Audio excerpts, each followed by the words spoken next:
정부가 부동산 주택 공급 대책을 조만간 발표할 예정인데요. 이 발표가 혼란스러운 부동산 민심을 잠재울 수 있을까요?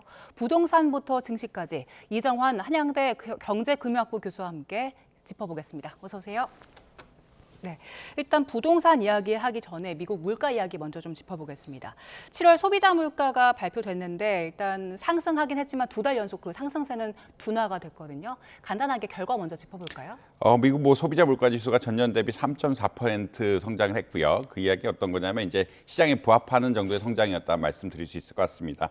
그다음에 근원 CPI라고 이야기하죠. 이제 물가 상승분에서 에너지 가격이라든 식료품을 제거한 것이 한 2.5% 정도 상승함으로써 이 역시 시장에 부합하는 결과라고 보시면 될 것 같고요.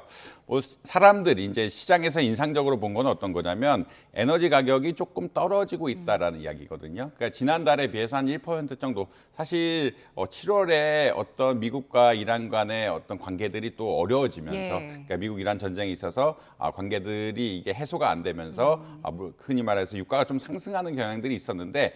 다행히 에너지 가격 같은 것들이 조금 지난달 6월에 비해서 오히려 떨어지는 양상이 나오다 보니까 물가 상승의 추세가 조금 꺾인 것이 아니냐라는 그런 이야기들이 나오고 있다라고 보시면 될 것 같고요.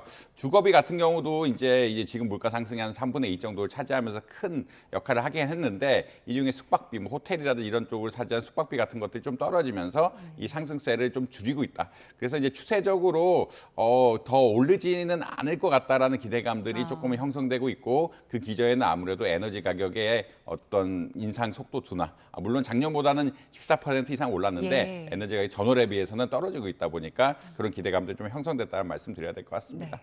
물가 움직임이 이렇고 또 최근에 고용 지표도 둔화됐기 때문에 당장 그 다음 달 연준 금리 인상 부담은 좀 덜어낸 겁니까? 아무래도 이제 다음 달 이제 금리 인상의 기대감, 그 확률 같은 것들을 다 계산하는데 이번 CPI 발표 전까지는 뭐 한 45% 정도 이제 동결할 것이다라고 이야기를 했는데 지금 이 수치가 한 60%가량 올라갔다라는 말씀은 드릴 수 있을 것 같습니다. 그래서 이제 과반이 넘는 사람들이 어떻게 보자면 다음 달 금리 인상을 안 할 것이다라는 이야기를 하고 있고요. 근데 이제 다만 이제 금리 인상 전에 이벤트들이 한 번 더 있죠. 그러니까 8월 물가 상승이라든지 이제 이 8월 물가 상승률 같은 것들이 다음 달 금리 결정 이전에 나오다 보니까 지금을 어떻게 보자라고 하면 첫 번째 스텝이다. 다음 달 금리 동결을 위한 첫 번째 스텝이고 두 번째 스텝까지 부합을 해야 아마 금리 인상이 안 되지 않을까, 금리가 동결되지 않을까라는 기대감들은 형성이 되어 있다는 말씀을 드릴 수 있을 것 같습니다. 아무래도 이벤트가 조금 더 있거든요. 그 고용 지표라든지 그런 다음 실적 발표라든지 여러 가지 이벤트들이 있기 때문에 아무래도 이런 것들 좀 종합적으로 볼 것이다. 그럼에도 불구하고 훌륭한 첫 스텝이다. 금리 동결을 위한 훌륭한 첫 스텝이다라는 이야기는 많이 나오고 있다. 이런 말씀 드려야 될 것 같습니다. 교수님 말씀처럼 신중론도 여전히 있긴 하지만 시장은 즉각적으로 반응을 했거든요. 미국 S&P, 나스닥 모두 상승을 했는데 오늘 우리 증시에도 영향을 좀 미칠 것 같아요. 사실 이제 물가 상승률이 좀 흔히 말해서 예측과 부합한 것은 우리나라 시장의 긍정적인 영향이라고 보시면 될 것 같고요. 아무래도 미국의 금리 인상 확률이 좀 줄어들다 보니까 어떤 자본시장에서 주식시장에서 흐름이 좋아질 수 있다는 말씀 드릴 수 있겠습니다. 두 번째는 뭐 이 미국의 어떤 시장에 관한 실적에 관한 뉴스를 조금 말씀드려야 되는데 어제 이제 네오 클라우드 업체들, 그러니까 네비우스 같은 네오 클라우드 업체들은 AI 클라우드 서비스를 제공하는 업체들인데 이쪽이 실적이 굉장히 좋게 나왔습니다. 실적이 좋게 나왔다는 이야기가 어떤 거냐면 이 클라우드 업체는 아무래도 그 AI 인프라 관련 업체고요. AI 인프라 관련 업체라는 거는 GPU라든지 이런 것 좀 많이 쓰는 업체이기 때문에 전반적으로 데이터 센터 같은 것들의 수요가 탄탄하다는 걸 좀 보여줬고 그렇다는 이야기는 아무래도 AI 반도체에 대한 그러니까 메모리 반도체에 대한 의존도가 높은 한국 증시에 뭐 긍정적인 영향을 미칠 것이다라는 이거는 많은 것 같다는 말씀 드릴 수 있을 것 같습니다. 그래서 결국 금리 인상에 대한 기대감이 좀 꺾인 거 그리고 이제 AI 클라우드 업체 같은 기업들의 실적이 좋게 나온 것들, 네비우스 같은 기업들의 실적이 좋게 나온 것들이 오늘 시장에는 긍정적인 영향을 미치지 않을까 이렇게 생각을 하고 있습니다. 어제 코스피 상황도 좋았거든요. 일주일 만에 6,500선 회복을 했고 코스닥도 사흘 연속 상승을 했는데 그 금융당국이 부실 기업 속가내기 작업에 들어갔습니다. 동전주들 이런 종목들 이제 관리 지정한다고 했는데 우리 시장에 앞으로 어떤 영향 미칠까요? 사실 동전주를 관리한다는 것은 지수를 관리한다는 이야기거든요. 그러니까 지수를 관리한다는 이야기는 어떤 거냐면 시장에 나쁜 기업들이 많으면, 그러니까 좋은 기업들이 많으면 주가가 빨리 올라가면서 지수가 빨리 올라가게 되면서 예. 사람들이 이제 연기금이라든지 개인들의 연금 투자 같은 것도 늘면서 오히려 긍정적인 사이클이 그릴 수가 있는데 이렇게 동전주들이 많아지게 되면은 사실 지수의 상승폭을 억제하고 그래서 코스닥이 사실 시작할 때보다 지금 더 떨어진 것이 아니냐라는 이야기가 나올 정도로 이런 동전주의 역할들이 좀 있다라고 보시면 될 것 같거든요. 그렇기 때문에 정부에서는 이제 동전주들을 시장에서 퇴출하고 이 퇴출한 걸 바탕으로 해서 코스닥이라든지 이런 지수를 좀 올리겠다라는 양상이라고 아마 보시면 될 것 같고요. 이 기준이 결국 1,000원, 그러니까 이 여러 가지 90거래일 중에 45거래일 연속 기준 상회 못하면 결국 퇴출된다라는 이야기, 결국은 상장 폐지된다는 이야기가 나오고 있는데 이런 것들 통해서 아무래도 시장 관리를 하려고 한다. 그러니까 지수가 잘 성장해야 연금 같은 것, 연기금 투자자라든지 예. 개인의 연금 투자 같은 거 활성화되고 주식시장 전반이 활성화될 수 있기 때문에 정부가 이런 노력을 하고 있다는 말씀 드릴 수 있을 것 같습니다. 예, 부동산 이야기 좀 해보겠습니다. 조만간 정부가 부동산 공급 대책 발표를 할 텐데 어떤 내용 담길까요? 아무래도 지금 정부에서 강력하게 드라이브 하는 것들, 또 대통령께서 13시간 이상 회의를 하는 것들의 중심은 공급이라고 예. 이야기를 하고 있고, 지자체라든지 뭐 중앙정부, 그리고 전체적으로 합쳐가지고 공급할 수 있는 부지 혹은 공급을 할 수 있는 어떻게 보자라면 주거 시설들을 많이 찾고 있다라고 아마 이해하시면 될 것 같습니다. 그런 이야기가 어떤 거냐면 이미 지정됐던 그린벨트 같은 것들도 아까 국토부 장관님께서 이야기한 것처럼 그린벨트 같은 것도 좀 해제를 할 수 있지 않느냐, 해제를 해가지고 택지 개발 같은 걸 통해서 아파트를 공급할 수 있지 않느냐는 이야기들이 나오고 있고요. 용산에 대한 이야기도 아마 나올 거라고 생각을 하고 있고 그 이외에 뭐 그린벨트 해제 혹은 있는 흔히 말하는 비아파트 주거에 대한 비아파트 주거를 어떻게 임대 시설 같은 것들을 바꿔가지고 주거 안정을 도모할 것이냐 이런 이야기가 나올 수 있을 것 같다는 말씀 드릴 수 있을 것 같습니다. 수요에 대한 이야기도 좀 나오지 않을까라고 나오고 있긴 한데 아무래도 수요라는 것이 실거주자가 집을 사기가 너무 어렵다는 이제 어떤 금융 상황들을 반영해서 이것을 또 어떻게 개혁할 것인가 혹은 개선할 것인가에 대한 이야기는 좀 나오고 있다는 말씀 드릴 수 있을 것 같습니다. 오늘 발표 나오면 시장 지금 혼란스러운 상황을 좀 잠재울 수 있을까요?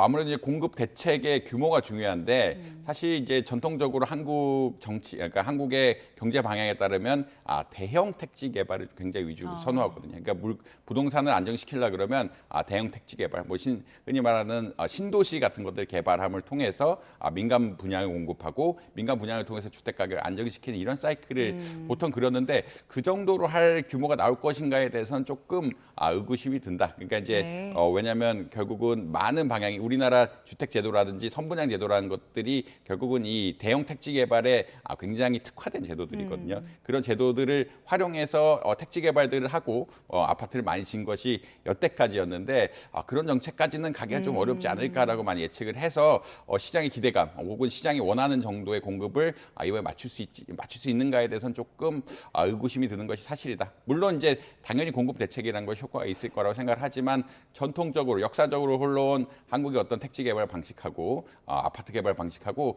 좀 어떤 기대감이 좀 안 맞을 가능성이 있는 것 같다는 말씀 드려야 될 것 같습니다. 예, 공급 규모를 좀 봐야겠다는 말씀 주셨는데 공급 대책 발표 앞두고 지금 부동산 시장 상당히 혼란스러운 상황이잖아요. 서울 아파트 계약 해제가 23% 급증했다고 하는데 이게 결국에 대출이 워낙 줄어들다 보니까 그 영향인 것 같아요. 아무래도 대출 규제가 좀 심각하다라고 이야기를 하고 있고 특히나 총량 규제 같은 것들을 하면서 예전에 나왔던 어떻게 보면은 흔히 말하는 금액까지 나오지 않는 그러니까 같은 대출을 신청했다 할지라도 상반기에는 됐지만 뭐 하반기에는 대출 규모가 흔히 말하는 내가 받을 수 있는 대출 규모가 반토막 나는 이런 경우들이 생긴다라고 이야기하고 있으니까 아파트 계약 같은 것들이 좀 없어지는 것들은 아니냐라는 이야기들이 나오고 있고요. 그렇게 결국은 내가 자본을 공급할 수가 없기 때문에 결국 이 잔금 같은 걸 치르려 그러면 대출이 원활하게 나와야 되는데 이 대출 승인 같은 것들이 안 되다 보니까 아무래도 이 대출 바늘구멍이다 이런 대출 때문에 계약 같은 것들이 취소되는 것이 아니냐라는 이야기들이 많이 나오고 있다라고 아마 이해하시면 될 것 같습니다. 더군다나 이제 시장에 또 불확실성이 커진 상황들이기 때문에 자발적으로 이제 또 해지하는 분야도 있을 거거든요. 계약 해제라는 것이 뭐 서로 상호간에 이제 해제를 하는 거기 때문에 또 주택 시장이 좀 제도적 변화에 따라서 불확실성이 커지다 보니까 자발적으로 해지하는 부분이 겹치 겹치면서 뭐 한 달 새에 23% 이상 증가하는 이런 양상들을 보이고 있지 않느냐 이런 말씀 드려야 될 것 같습니다. 네, 이런 경우들도 그렇고 지금 신축 아파트 들어갈 때도 대출이 어려워서 사실 실수요자들 어려움 계속 이어지고 있는 건데 대출 총량 관리하면서도 실수요자 보호도 해야 될 것 같은데 관련 대책이 나와야 될 것 같아요. 아무래도 실수요자, 뭐 생애 최초 직구매자라든지 아니면 무주택에서 1주택으로 가시는 분들에 대한 혜택 같은 것들은 여전히 그러니까 혜택이라고 말할 건 없고 사실 상반기에 했던 것만큼 하반기에 받을 수 있게끔 제도적 안정성이라든지 금융시장에 대한 안정성을 좀 해줘야 되는 것이 아니냐. 자본시장에서 상반기에 되는데 하반기에 안 된다 이런 것들이 또 사실 흔히 말하는 투자자 입장 혹은 주거 안정성을 위해서 좋은 시그널은 아니거든요. 그렇기 때문에 어떤 특정한 그룹들에 대해서 생애 최초 구매자라든지 혹은 아까 말씀드린 대로 무주택자가 그 새 주택을 사는 이런 경우라든지 이런 경우에는 아무래도 좀 이러한 흔히 말하는 총량 규제를 조금 풀어놔야 되는 것이 아니냐라는 이야기들이 나오고 있다. 네. 그것의 근본은 아무래도 이제 불확실성에 대한 이야기인데 상반기에 나왔다가 하반기에 안 나온다 이런 것들은 사실 직구매라는 것이 결국은 개인의 자산 중에 우리나라 개인의 자산 중에 70% 이상을 차지할 정도로 굉장히 큰 어떤 의사결정인데 이런 것에 대한 불확실성을 좀 줄여줘야 되는 것이 아니냐. 네. 사람들이 믿고 확실하게 할 수 있게끔 제도를 만들어야 되는 것이 아니냐는 이야기는 계속 나오고 있다. 이런 말씀 드려야 될 것 같습니다. 네, 정부에서는 조만간 공급 대책 나올 것이고 서울시에서도 지금 공급 늘리기 위해서 재개발, 재건축 관련된 규제들 좀 완화하고 있더라고요. 어떤 규제들이 완화되는 거고 이게 시장 공급에 좀 도움을 줄까요? 아무래도 대표적으로 지금 완화되는 규제가 이제 흔히 말해서 공사비에 대한 어떤 프로세스인데 예전에는 사실 공사비란 것이 흔히 말해 지금 사는 사람들, 그러니까 재개발을 하는 사람들에 대해서는 부담이고 공사하는 입장에서는 시가를 반영해야 된다는 이야기이기 때문에 분쟁이 굉장히 많았거든요. 네. 그래서 그것을 이제 서울시에서 공정하게 평가를 받고 가야 된다.